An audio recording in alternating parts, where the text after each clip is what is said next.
guys. Thank you for tuning in. There is somebody's Egyptian ancestor that needs to come through right now.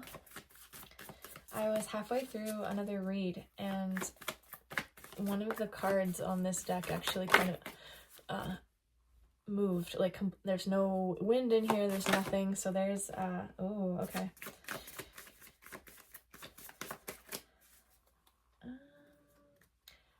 No, I'm gonna get, this one says utterance.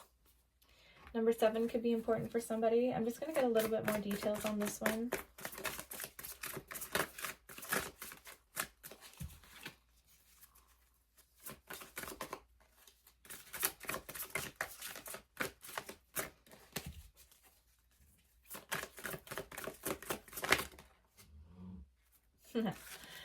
Interesting. Okay.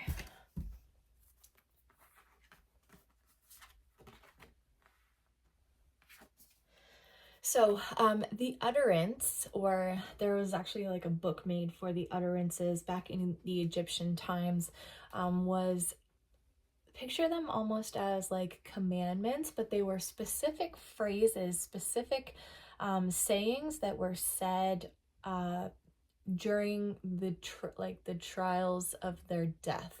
So on the path to judgment, where they would weigh your heart against a feather to see if your heart was light enough in order for you to pass through to this Sekmet Mayat Matu or something like that, where you could rest in peace with all of the other souls.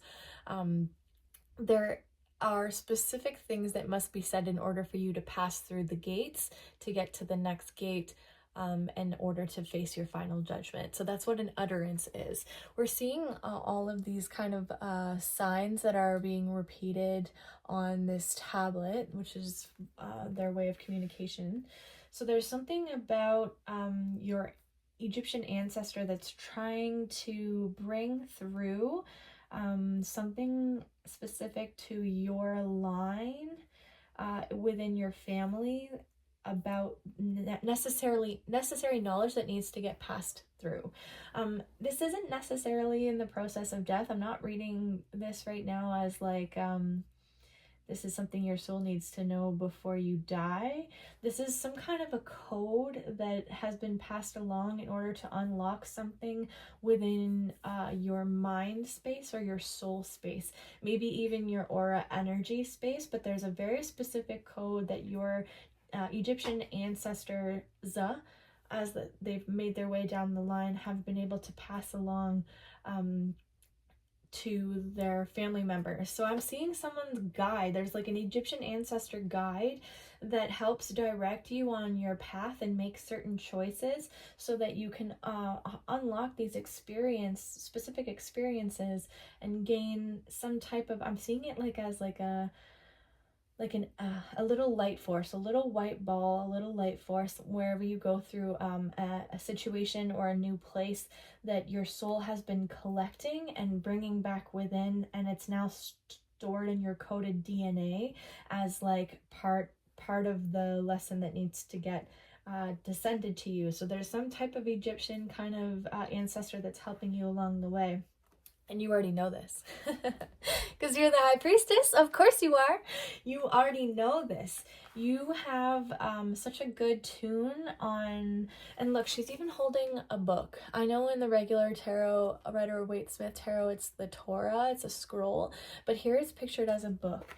And that just kind of like, again, like the Book of Utterances, like you can even look this up if you're interested to see what's on in there, but you're already starting to fill out the pages of your own book. This information that is being passed down through you, you might not know that it is being passed through, but there are things that you're accumulating throughout your path, throughout your life, that is unlocking these different little light energy codings that you're bringing back into your soul. You're checking these off as you go. We have the Four of Wands, which is the card of like home, foundation, stability. So there's something about you building this, maybe you should even look at making a grimoire if you're someone that like, especially just because of the connection here, this could be something that could be beneficial for you to reread every day.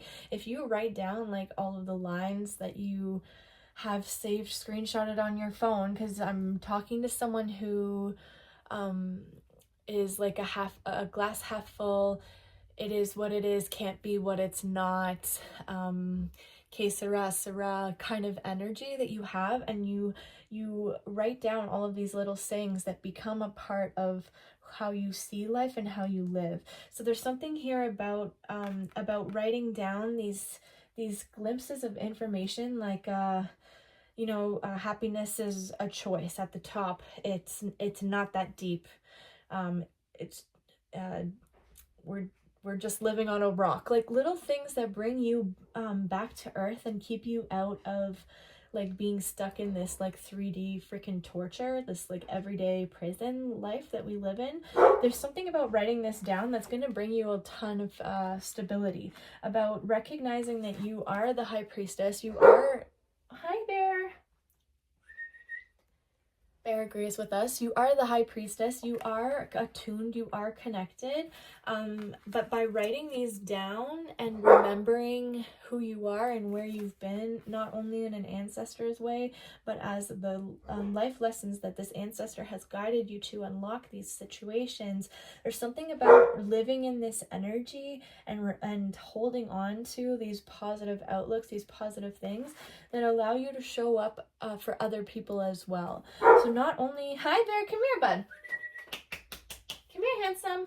So not only do you get to have this for yourself, but there's something about when you're tuned in, tapped into this kind of energy that allow other people to find home in you. So this could be like significant others, but I think it's also just like your vibe, your energy, your aura between best friends and maybe even work colleagues. There's the recounting of this energetic code that you remind yourself of allows you this kind of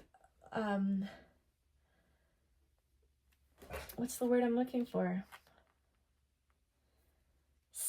Safety, security, I guess, maybe for lack of a better term, within yourself, but also within others. I'm going to leave this one here. So it's a very specific message, and also Mr. Bear has a lot to say, so I'm going to go check on that. He's here to confirm that these things need to be passed along. So write them down. Your Egyptian ancestor is reminding you that you have this skill. Best of luck to you.